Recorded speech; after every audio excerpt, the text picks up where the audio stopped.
Почитувани гледачи, добро дојдовте во најновото издание од Мој став на фреквенцијата на М телевизија. Мој денешен гостин и соговорник е господин Вангел Божиновски, архитект, историчар, новинар и повеќе други епитети во најавата. Меѓутоа да не ложам јас многу, ќе посакам да предвидам. Господин Божиновски, ви благодарам што прифативте да бидете дел од Мој став на М телевизија. Како сте? Со задоволство. Добар.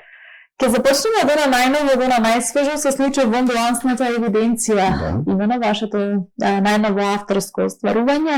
Ајде повеќе се промовираше во Скопје, меѓутоа одржавте промоции во Велес, во кои други градови се промовира, така? Битола. И каде е предвидено?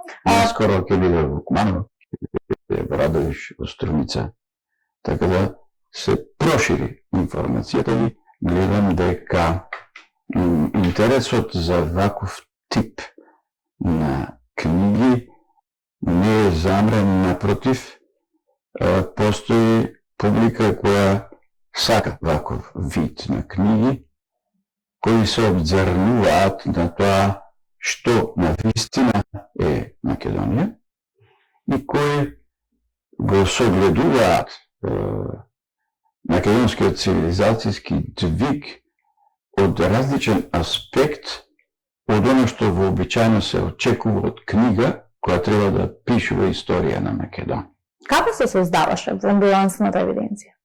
Таа е збир на тоа што сум го видел како архитект, како новинар, како туристички водич и како тоа одекнало како сознание поврзано со тоа што пишува во книгите кои ги сметаме како историски. И шокиран од сознанията уште пред 40 години, јас ги собрав текстовите кои беа објавувани од моја страна во медиумите електронски, печатени. Медиум за мене беше промоција на некоја сликарска изложба, промоција на архитектонска изложба, предавања на меѓународен план на светско ниво, на нивото на Светскиот сојуз на архитектите, предавања во некогашната заедница Југославија и из Македонија. И бидејќи како тие се одигрувале и биле запишани, јас сум ги ставал на едно место и сега да речеме дека ги открив.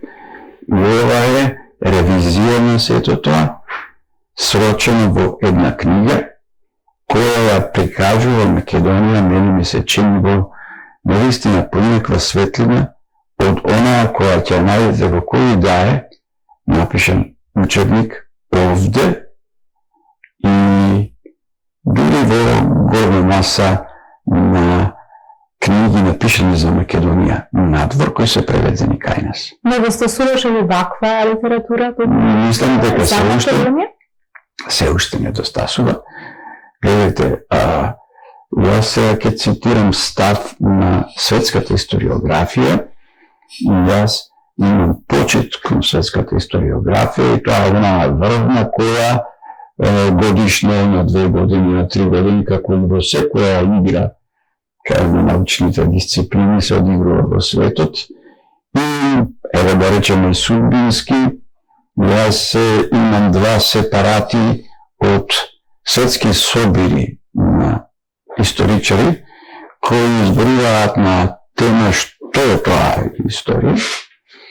И општиот заклучок и на овите конференции е дека тоа е веројатно најсериозната научна дисциплина која во никој случај не треба да им се остави на историчарите.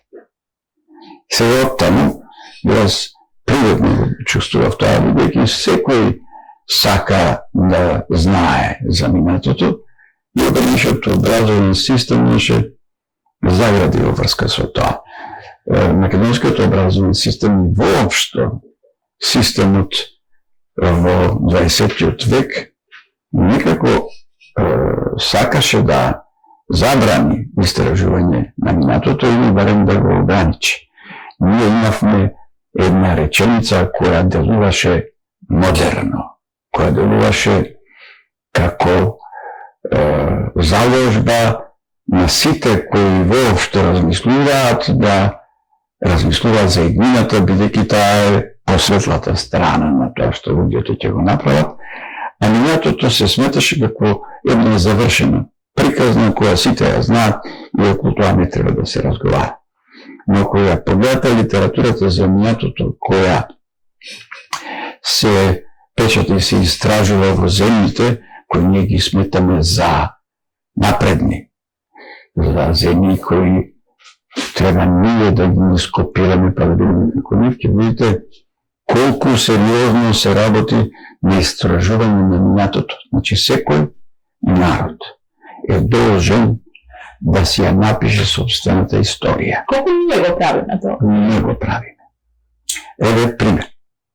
Овој пример е многу важен и јас сум го повторувал редовно кога сум пишувал на тема историја. Значи, ако се споради што ние сметаме за историја службено, пластично изгледа вака. Имаме 3 книги. Таа се вика 3-томна историја и првата е издадена мислам 68 година, значи во минатиот век 1968 година. И сите 3 книги се еднакви, тие се бели со златни букви кои лежат на мала етикета која е со црна подлога.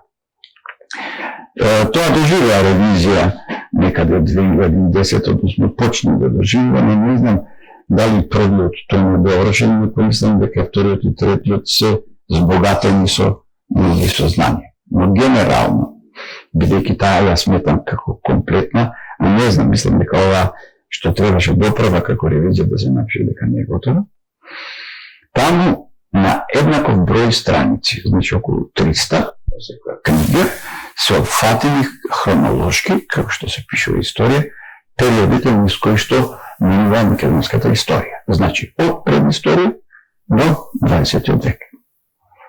Сега видите, 300 страници се посветени на 20 век. Тоа подразбира светските војни, балканските војни и Втората светска војна.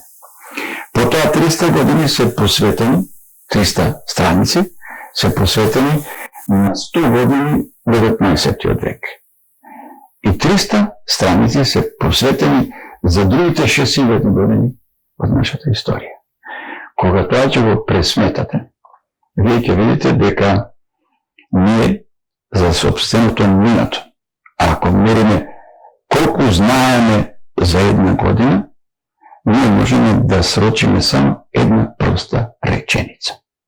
Тоа е апсолутно недоволно.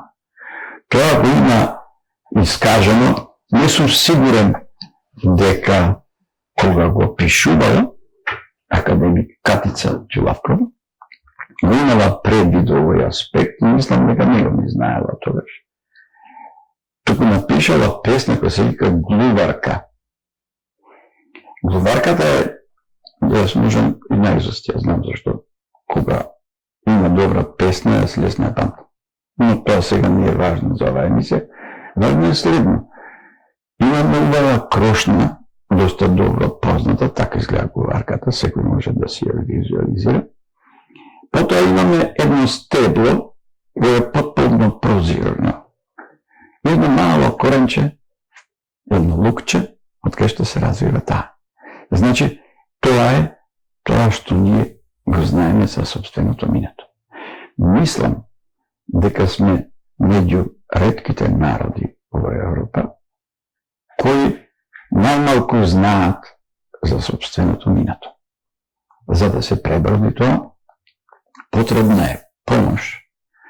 Мале бројот на историчарите кои службено се занимаваат со историја и тие бидејќи се дел од образовен процес, тие се фокусирани на Втората светска војна или Мирнско востание и едвај само во оние загради кои се однесуваат на, еве да кажем, едно средновековно минато, се стига до Кирил и Методи. Тоа се само 9 век па нагоре. Тоа се 1000 што ќе правиме со другите 5000 години, кои се запишани на поинаков јазик. Тој поинаков јазик се вика архитектура или, ако сакате, археологија. Тоа е едно исто. Археологија е кога ќе се разурне куќата. Па ќе се покрие и вие ќе откриете. Значи, тие јазици се клучни за откривање на минатото. Колку археолозите успеваат да го откријат минатото преку својата професија? Значи, тие имаат истата ограда во образованието. Кога археологот бара, тој прво чита. Значи, ова е цитат од професор по историја, Реджиналд Уолтер Маккей, предавал на Оксфорд, починал во 20 век. Значи, прво читаат, па потоа врз основа на читањето донесуваат заклучоци за археолошките науки. Реджиналд вика, што правиме ние историчарите? Ако археологот најде наод кој не одговора на она што го имаме напишано, ние го криеме или го уништуваме артефактот. Тоа е состојба која имаме и кај нас. И тоа во изобилство. Ако сакате да бидам како најилустративен за овој став, погледнете оваа секојдневност. Никогаш, никаде, јас знам во светската историја многу глупави потези на политичарите, на владетелите, на кралевите. Меѓутоа, ниеден владетел, ниедна власт не се осмелила да се избрише самата себе си, односно да ја избрише историјата на својот народ. Кај нас тоа се случи само заради тоа што многу малку внимание посветуваме на собственото минато. Доколку поинаку беше поставен образовниот систем и историјата беше далеку поважен предмет во основните, средните и така натаму училишта, во тој случај не ќе беше возможно на овој смешен тип од Муртино да го направи тоа. Колку читателот е заинтересиран за вонбилансната евиденција, што покажуваат промоциите до сега, и за која целна група може да се каже дека е така најзаинтересирана токму за на вакво содржинско дело? Значи, вонбилансната евиденција е синтагма позајмена од книговодство. Така да прашав и за Зошто сега? Така. Значи, јас ја позајмив затоа што сакав да се појави во насловот провокација што не е својствена на јас што порано сум го пишувал. Значи, ако јас се декларирам како некој кој минатото го гледа со очи на архитект, во тој случај би се очекувало да се вика како претходната книга прилог кон историјата на македонската архитектура, и тоа е еден нормален наслов кој сам по себе кажува што содржи делот. Ама ако од мене добиете ваков наслов, за кој му благодарам на еден исклучително голем македонец и добар бизнисмен, тој го изговори во еден наш разговор и јас веднаш таа работа ја преведов, сваќајќи дека вонбилансната евиденција е состојбата со македонската историја. Што значи вонбилансна евиденција? Тоа значи дека вие имате фирма и во фирмата имате свој буџет и за тој буџет и средствата со кои располагате и кои ги произведувате, водите евиденција и имате биланси. Значи, купено, продадено, заработено, незаработено, долгува и така натаму. Ако имате средства кои по разни причини не можат да влезат во на билансна евиденција, јас ви останува прашањето дали сакате да ги профункционирате, бидејќи со тие средства вие можете дополнително да го зголемите вашиот профит. На други места историите, особено кај развиените земји, никогаш не можат да се стават под ваков наслов, затоа што се тие силен економски ресурс. Пример. Што ќе продаваше како производ нашиот јужен сосед, ако не се повикаше на таа историја која службено му е признаена. И сега тој зборува за грчки вина, за не знам за грчки масла, за не знам што грчко, а грци, археолозите викаат, никаде нема. Сваќате?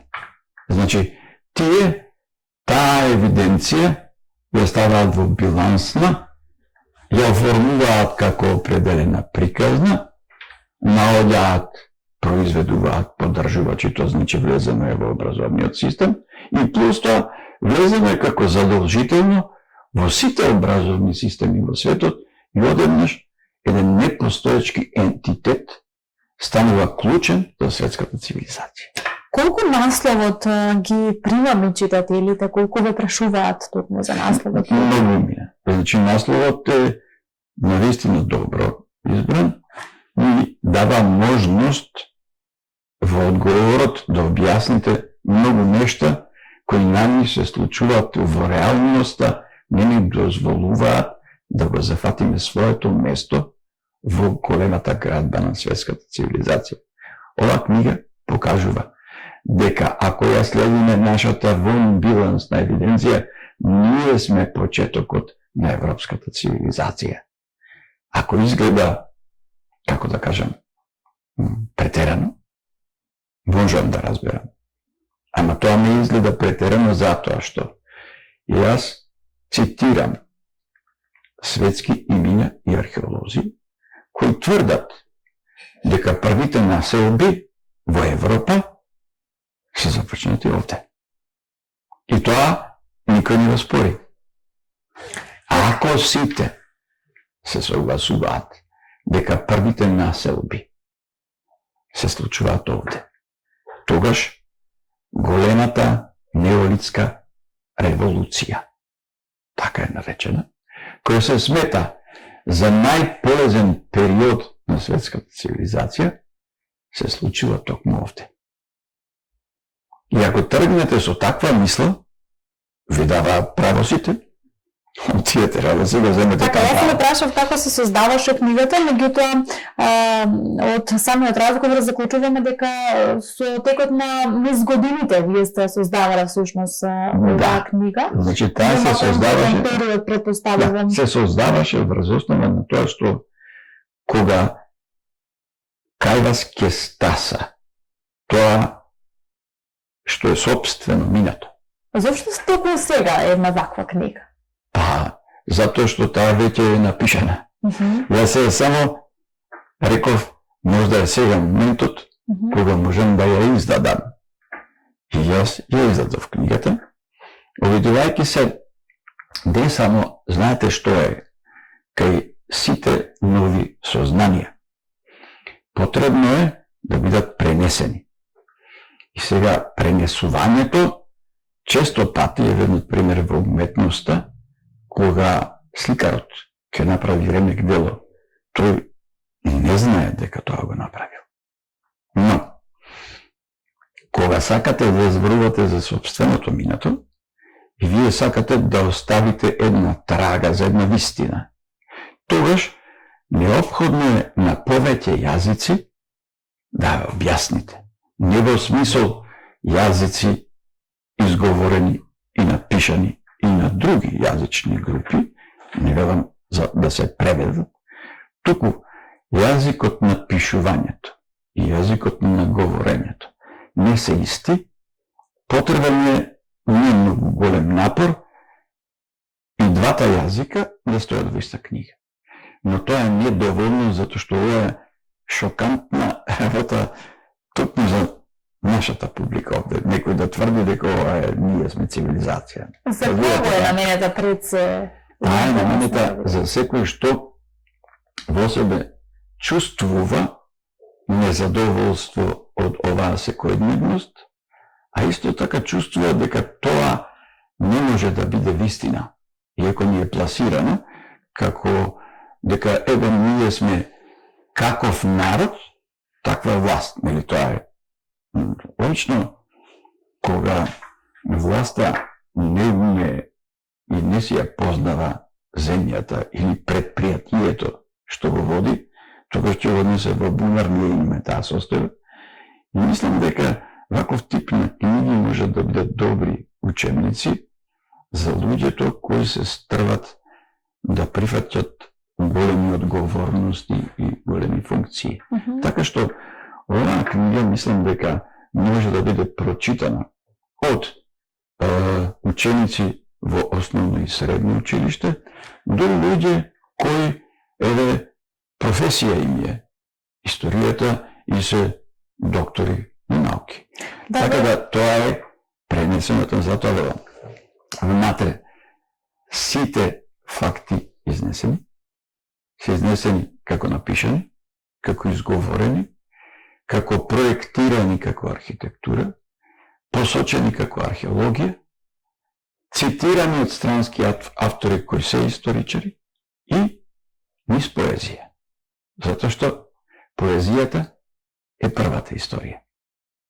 Затоа сите овие јазици се вклопени во страниците на оваа книга и од она што досега е направено, оние книги кои веќе се продадени, да речем, односно се пласирани онаму кај што треба, јас добивам позитивни одгласи со самото тоа што еве јас сум поканет во Куманово да ја промовирам книгата, тоа ќе се случи во четврток, потоа во Радовиш. Какви се плановите, ќе помене ли ни издржавате? Јас би сакал да го направам ова што мислам дека не е направено. На големо задоволство, јас лично се среќавам со читателите и задоволен сум на одзивот, иако ова не е направено, како да кажем, со намера, со цел. Не е организирано никако, како да кажем. Јас сега со не голем напор, само известувам, јас сакам се да се случува во библиотеки. Тоа се заборавени храмови, а ние сме ја измисле библиотеката измисле македонците. Па тоа ми е доста важно да се одигрува таму и многу ме радува што тие простори како салички во библиотеките и тие се радуваат и граѓаните од градовите доаѓаат во библиотеките и се забавуваат. Во формален разговор ми напоменавте дека има и млади луѓе кои се интересираат и тоа за пофалба? Да. Често пати младите остануваат, нашите промоции траат повеќе од час и половина, некој, например, Скопска да трае 3 часа. Значи, сакаат да останат и имаат чувство како да слушнале нешто што тие го чувствувале дека е така, но реално им се случува. Имено, јас во оваа книга зборувам за големите успеси на македонската цивилизација. Имено, јас споменувам колосални, гениални македонски имиња, како, например, Прличев. Ние Прличев го знаеме по Сердарот и така натаму. Но не го знаеме како човек на кого му се понудени во неговата најголема сиромаштија еден куп пари, само да се напише дека не е македонец. И тој не се напишал, ги отфрла парите, ако цел живот живее во сиромаштија. Например, таков тип приказни има во книгата. Колку прашуваат, еве, колку на промоциите ве прашуваат? Вака, значи, откако ќе заврши оној службен дел, кај што да речеме рецензентите кажуваат и така натаму, после тоа има прашање од публиката, а има и нешто бидејќи често тоа, после тоа ние одиме да се напиеме некоја кафе и така натаму, и таму доаѓаат, така да уште пошироки се разговорите во врска со оваа книга. Колку истражување беше потребно, вие кажувате ева некои податоци, факти, меѓутоа, колку истражување беше потребно за сето тоа да се собере во едно такво дело? Овака. Мислам природно е, гледайте се вака. Вие ќе тргнете во училиште, во основно училиште, со претходни приказни што ќе ви ги раскаже бабата или детето. Потоа, кога ќе одите во училиште, гледате дека не е баш исто и друга е приказната. Училиштето ви убедува дека тоа што бабата и дедото ви го кажале е назадно и сега вие сакате напредно. И потоа ви бивате во тој систем каде што Македонија е маргинализирана до немај каде. Значи, почнувате да слушате за убавите работи на другите места. Значи, вас образовниот систем ве подготвува за топовско месо и затоа имате одлив. Натаму, бидејќи тој образовен систем произведува луѓе кои ќе почнат по определен број години по статистичка веројатност да се качат и на највисоките места за одлучување, тие се со истата памет. И ако вие одеднаш, а тоа статистички секогаш се појавува, почнувате да се прашувате зошто е ова вака и зошто е наопаку. Зошто една е приказната во учебникот, а приказната што ти ја раскажале твоите стари не е иста. Потоа гледаш дека црквата твоја не раскажува баш така, а таа е исто така историја. Но црквата не е одделена, црковни работи. Таа не е за секојдневниот живот. И тоа сме го одделиле. И кога тоа наеднаш ќе ви се случи да студирате архитектура и некој да ви каже дека да, ние сме стар народ и така натаму, но првата архитектура ја направивме во 19 век. И се почнувате да шокирате. Од една страна ви кажуваат, не можат да не кажат, дека најстарите населби се направени во Македонија пред 8000 години, а по вистинските мерења со C14 се 8785 години пред Христа. Значи не се 8000, јас просечно тоа го кажувам, колку јас да сум конформист, ако сакам да сум прецизен, кај нас пред 10.000 години почнуваат да се градат куќи. Тоа се мерења на 3 американски лаборатории. И тоа е објавено во книга. А сега како до тоа? Едноставно. Се појавува нешто што се вика глас на крвта. И тој не се појавува кај мене сам. Имате еден куп наши истражувања. Тие се секогаш вон билансни. Не се земени предвид. Но, ако видите дека и на други места се појавуваат такви стични истражувачи кои се бунат по костурот. Дали да не се земаат предвид тоа, значи не ги сваќаме за сериозно? Не, ние можеме да ги сватиме, меѓутоа државата не може да ги свати заради тоа што тие не се од државните институти. Значи како прави државата, кај секоја држава, си има службени историчари или службени археолози и така натаму, и врз основа на тоа најнормално гради еден систем. Но, како се станува службен и како се поттикнува креативноста во тие дисциплини, тоа е веќе друго прашање. Креативноста кај нас, во врска со тие, тој тип на истражувања, особено историските, е сведена на нула. Многу малку историчари приоѓаат кон нештото креативно, а многу повеќе како некој кој цитира, има повеќе извори, па ги цитира. Но исто така е прашање, кои странски извори ние ги преведуваме овде? Зошто јас вон билансно најдов странски извори кои потполно се согласуваат со се што сум напишал. И јас ги цитирам. Тие едноставно не се преведени. Сега ќе ви објаснам како системот кој го контролира светот, ја контролира најмногу оваа работа. Историјата е најконтролирана од сите други научни дисциплини. Многу е незгодно што историјата не е наука. Тоа уште потешко да се контролира, но тоа вака изгледа. Пример, има Немаме една службена историја. Секоја историја се пишува сега. И секој ја пишува уште. Без оглед на тоа дали е напишана.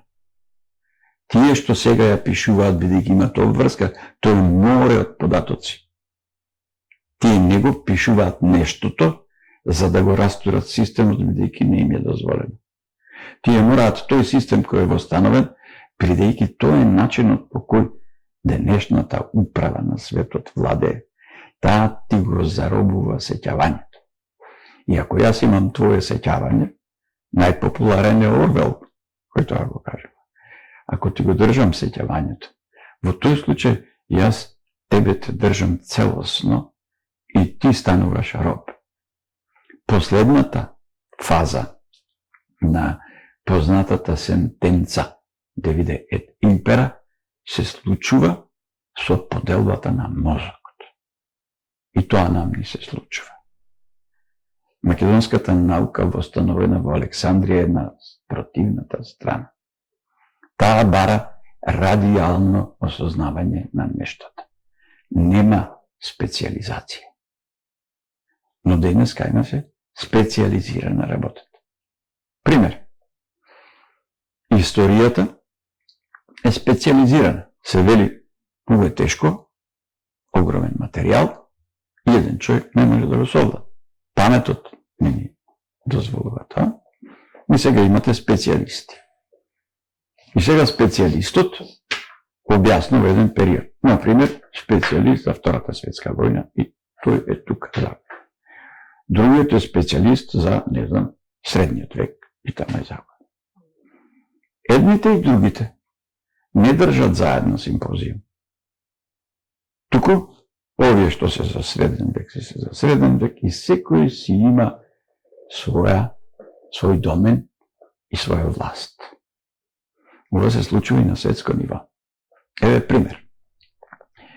Професор Соломон Зонд предава светска историја во Тел Авив. Но тој дел од историјата е секогаш под Б. Под А е историјата на евреите. Кога треба да се донесе одлука за нешто, дека се согласуваме од ова било овака и онака, секога се прашува А. И Соломон Зонд исто така поттикна да ја истражува историјата на еврејскиот народ, пишува: Јас сум шокиран како е возможно вакви лаги да стојат за нашата историја во нашите учебници. А потоа пишува исто така.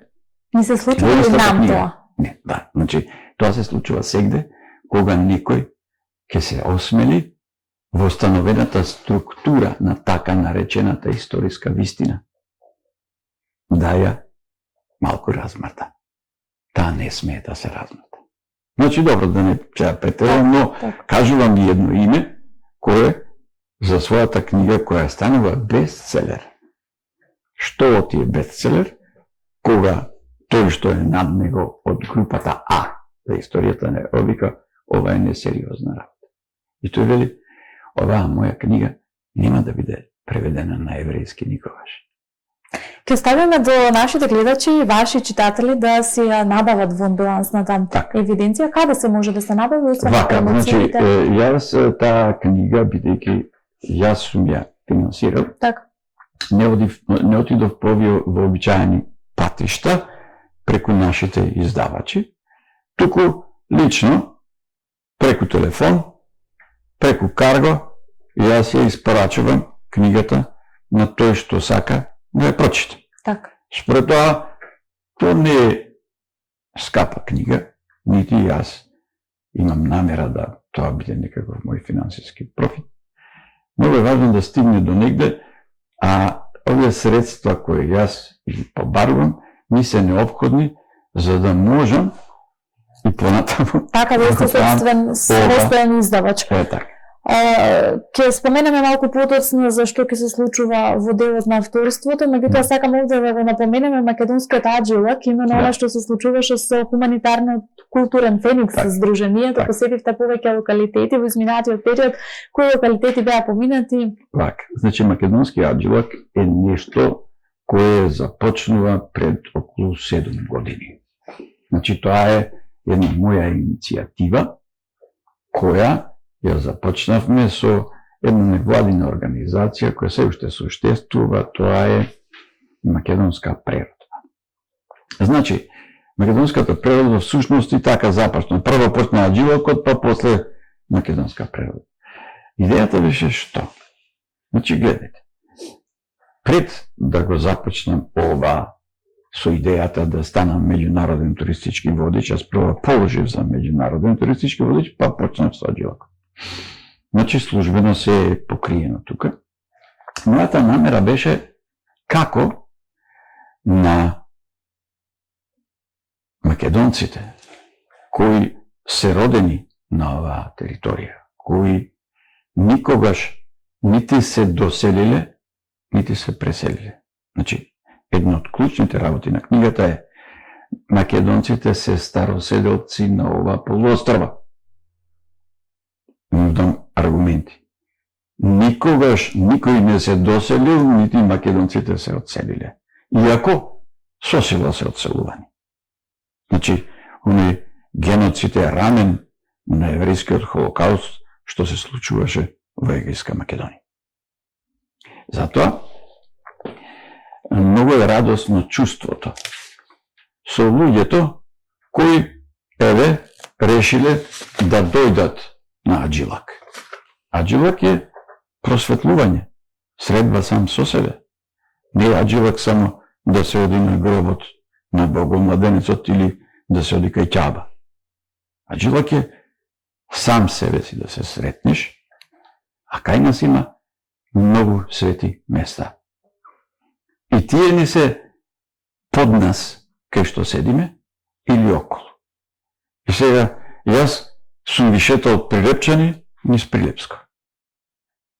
И резултатот е можеле да видат нешто што секојдневно не им значело ништо. Тука се како родени, знаете, како некој ти му велиш пливањето и задоволството, тој научен да плива, не мислам на тоа. Колку има интерес, еве, конкретно? Јас немам закажано тура, а некој да не дојде.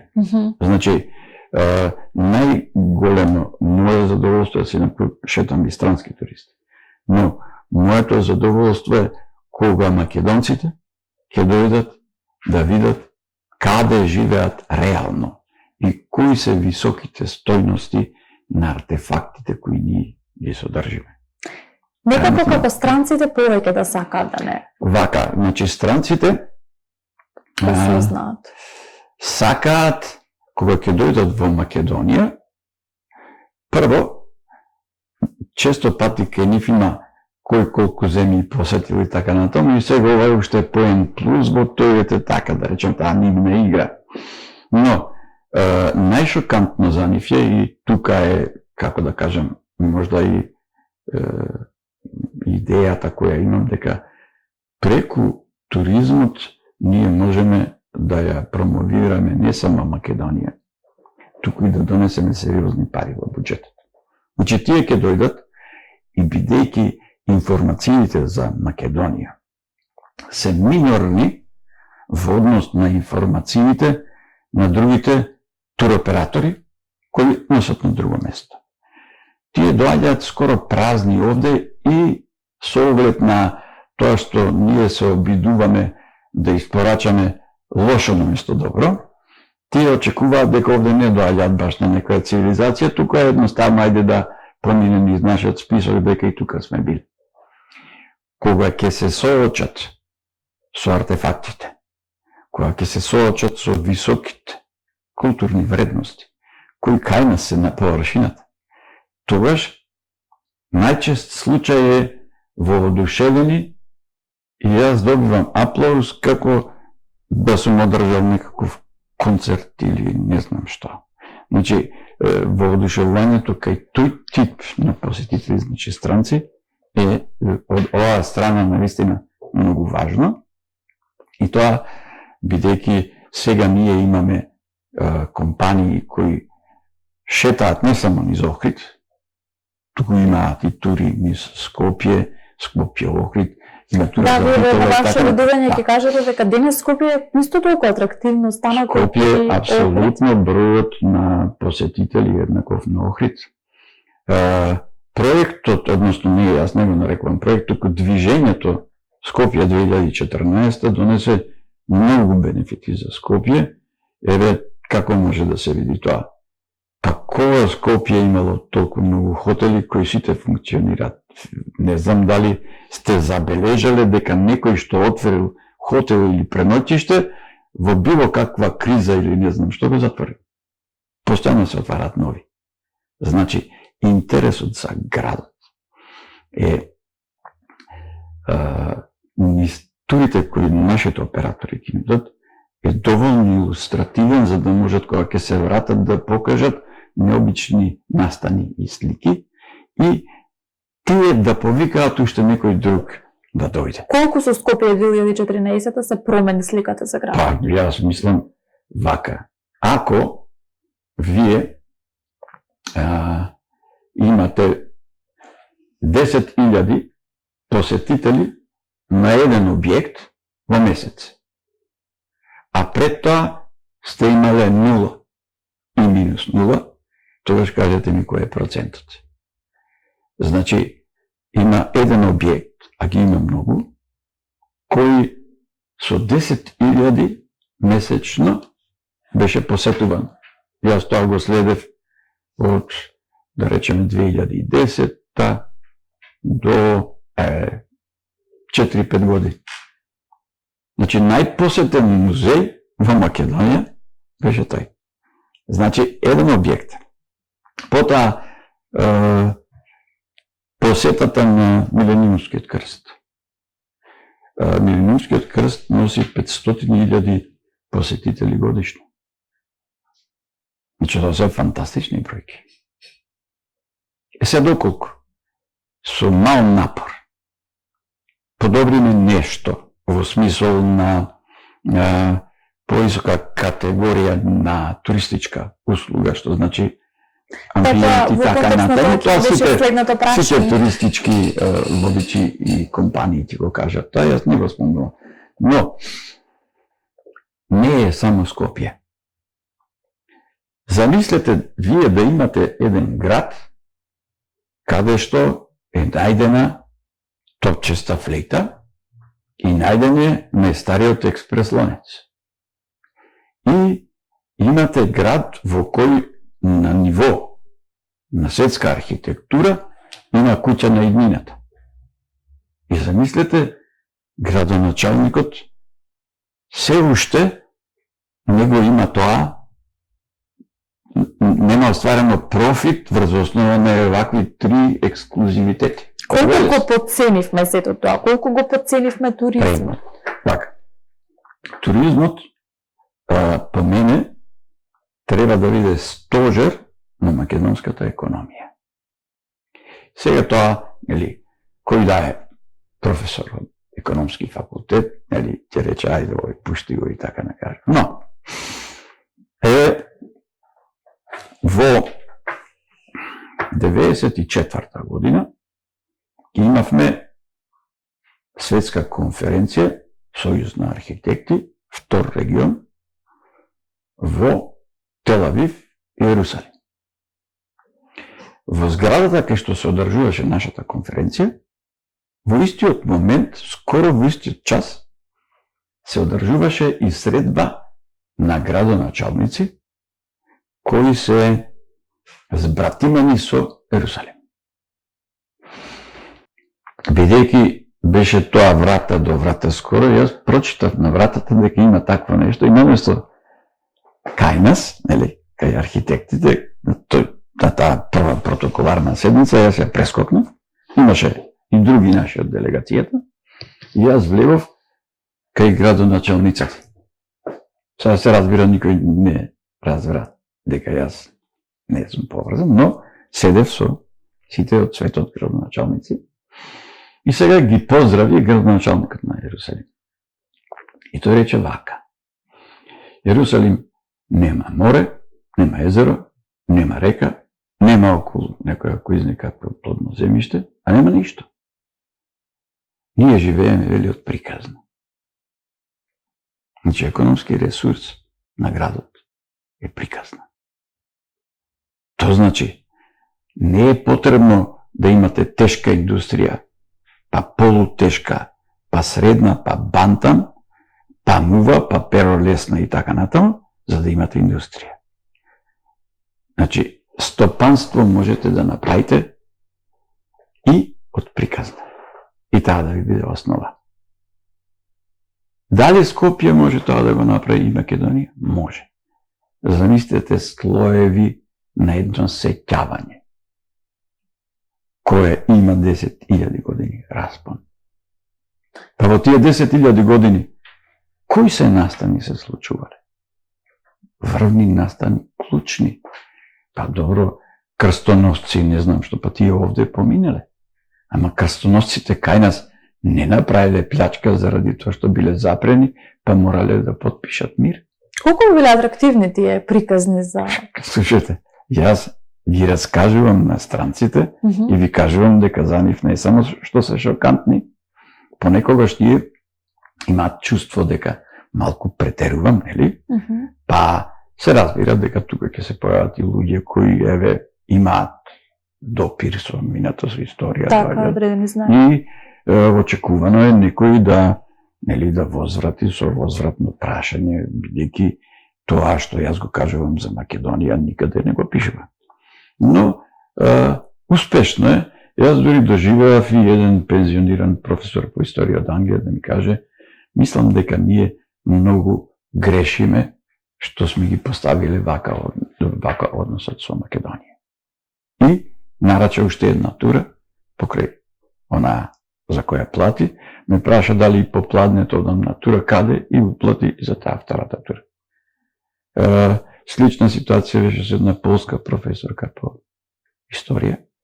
Така да, не се овие работи толку ни забранети, ни непознати надвор. Јас особено се радувам кога ќе дојдат таков тип на луѓе кои на овој или онај начин работат на тема минато. И кај нив ми е најголем успехот. Так, покрај вонбилансната евиденција, работите ли на нешто друго, кое што можеби ќе го читаме периодот? Вака, значи, јас имам, покрај би се рекло, редовни колумни. Јас бев забранет додека беше оној ТВ Ќелија од Муртина. Нигде не излегува. Значи, едноставно немав пристап. А пред тоа имав пристап во уште од времето на некогаш на Југославија. Но сега полека се пушта фронтот, па настапувам, значи, со колумни во Нова Македонија, еве и по некоја телевизија, потоа на Фејсбук и така натаму. Се занимавам со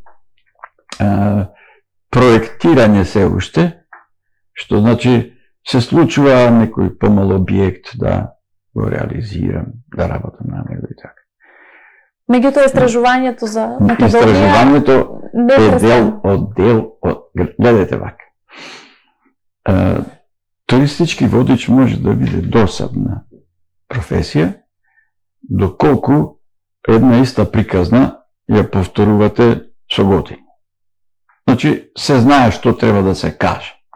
Но, бидејќи тоа е посета на локалитетот секогаш, јас наоѓам време, покрај тоа што треба да раскажам и што имам да кажам, да погледнам дали на тој локалитет постои уште нешто кој не сум го видел. Така да имам откриено некои работи, например, во пештерата Врело. Имам откриено сериозна трага дека пештерата Врело е веројатно еден од првите неолитски светилишта. Бидејќи внатре има знаци за тоа, сериозни, сум ги фотографирал, проверувал, значи тоа на повеќе места, локалитети, на пример во Прилепско сум открил работи кои просто се толку нови и неверојатни што се уште не сум ги објавил. Потоа направив анализа и објавив на тоа дали воопшто Стоби можеме да кажеме дека е римски град. Затоа што ако тоа го кажеме, тој треба да соодветствува и на дефиниција за римски град. Овој воопшто не. Значи сосема друга е приказна. Потоа подлабоко сум го анализирал Јован, библиотекарот на библиотеката од Стоби.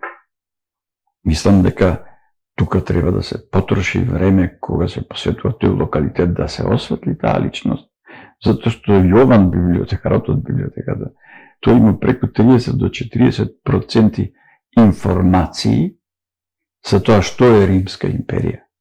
И тој е најцитиран автор кога некој истражува што се случувало во периодот. Значи ли дека постојаните истражувања ќе донесат и уште нешто за да го читаме, можеби? Да. Ќе се појави и тоа. Така да јас ќе ги објавам тие вака работи кои се лично моје откритие. Едно од нив кое е веќе објавено е огромната неолитска мајка. Јас смятам дека таа е дури најголема во светот, која е изделкана од камен на локалитетот Цоцев камен. И севкупно тој локалитет треба да доживее, јас правам напори, да дојдат задолжително странски туристи. Затоа што тоа е светска атракција. Јас направив една 3D анимација, не туку 3D цртеж, на кој направив споредба за еден далеку помалку вреден и помал како мерило споменик, тоа е Стоунхендж. Јас го споредив со Цоцев камен и ги ставив како да се градени на иста локација. Само за да се види која е разлика во мерилото и која е разлика во софистицираноста и која е разлика во димензијата на опфатот. Господин Божински, ние можеме да разговараме вака со вас и уште многу емисии, меѓутоа толку ни е времето за ова. Ви благодарам што ја токму тука ја испромовиравме во амбулансната евиденција. Ви честитам, посакувам уште многу авторски дела, а ќе посакам да ви остане желбата, амбицијата за сето оно кое што го правите, постојано да истражувате, меѓутоа и да ни го пренесувате нам од другата страна сето тоа кое што го правите за Македонија. Ќе посакам успешна промоција низ караванот кој што ќе помине низ цела држава, се надевам. И се надевам ќе се видиме повторно за други теми. Секако, само со македонците. Така. Македонија може да им припадне на македонците. Без нив тоа е невозможно. Цитат Крсте Петков Мисирков. Ете така, со Крсте Петков Мисирков и ќе го заокружуваме ова издание од мој став на М телевизија. Гостин Вангел Божиновски. Се надевам дека успеавме да донесеме до вас малку повеќе информации токму за Македонија. Дел од промоцијата споделивме за амбулансната евиденција или најновото авторско отстварување токму на Божиновски. Почитувани гледачи, ви благодарам за вниманието. Се гледаме наредната седмица.